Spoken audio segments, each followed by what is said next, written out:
quand on obtient un système et qu'on obtient dans une des équations quelque chose de complètement impossible, comme par exemple dans cet exemple, on obtient 0z égale à 3, ce qui est impossible. Là, c'est beaucoup plus facile. On a affaire à ce qu'on appelle un système impossible et on note simplement S égale l'ensemble vide et c'est terminé.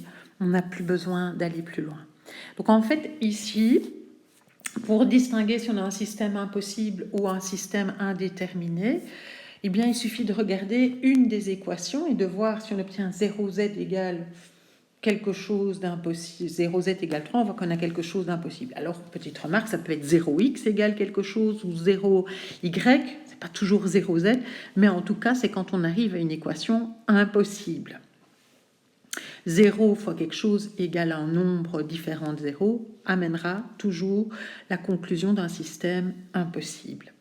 Pour ce qui est des systèmes indéterminés, donc on aura un système indéterminé quand on aura une équation du genre 0z égale 0, 0y égale à 0, 0x égale à 0.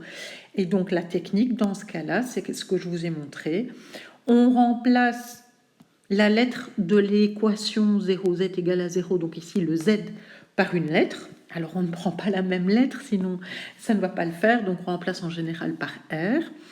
Et puis on regarde par substitution dans les deux autres équations, on calcule x et on calcule y. Alors évidemment, dans vos solutions, vous aurez toujours des lettres. C'est comme ici, on a R, on a quelque chose avec R et on a quelque chose avec R. C'est ça, un système indéterminé.